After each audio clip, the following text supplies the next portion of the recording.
morning. My name is Waseem Lutfi. I'm a medical student at the University of Pittsburgh. Not quite a doctor yet, but I'm working on it. Thank you to the GTSC for the opportunity to speak today. Now, we have no disclosures. Large cell neuroendocrine carcinoma of the lung is associated or has a poor survival as compared to other non-small cell lung cancers, although it is treated similarly. And recently, sublobar resection has been suggested for early non-small cell lung cancer has been suggested to have similar oncologic outcomes as compared to lobectomy. And in this study, we compared outcomes in patients with early stage large cell neuroendocrine carcinoma who underwent sublobar resection and compared those to patients that underwent lobectomy.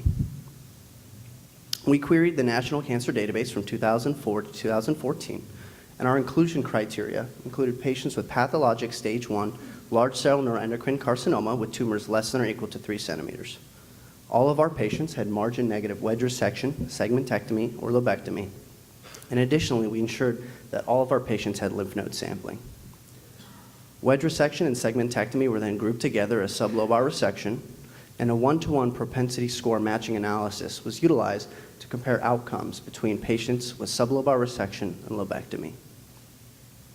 After selection, we had around 1,000 patients with early stage large cell neuroendocrine carcinoma that were resected, and this is the breakdown of wedges, segmentectomies, and lobectomies. We then grouped wedges and segmentectomies together into sublobar resection. We did our 1-to-1 propensity score match, and that yielded 185 patients in each of our comparison groups.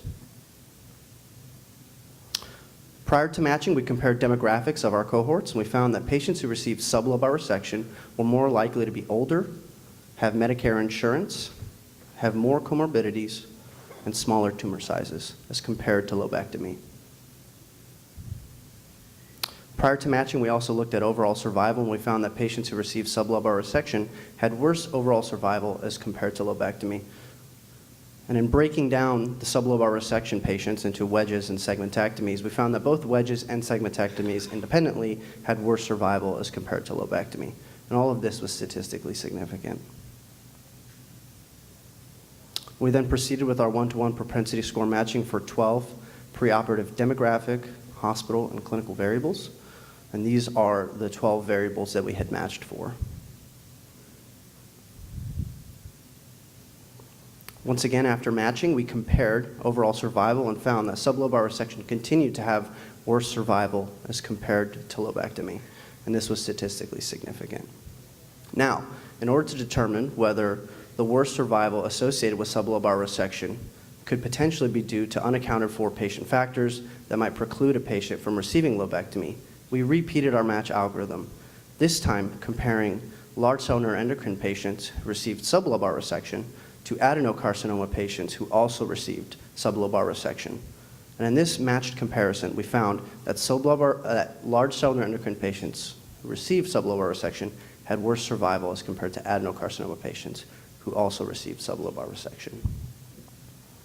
Some limitations of our study include the fact that this is a retrospective study, and as such, there may be unobserved confounders and selection bias.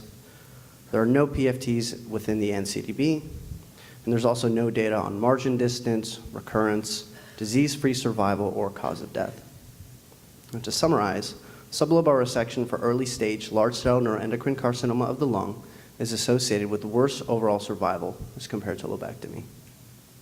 And patients who had large cell neuroendocrine carcinoma and underwent sublobar resection did poorly as compared to patients with adenocarcinoma who also underwent sublobar resection. And finally, in a fit patient with early large cell neuroendocrine carcinoma, our study suggests that lobectomy should be considered as a primary surgical treatment modality. Thank you very much.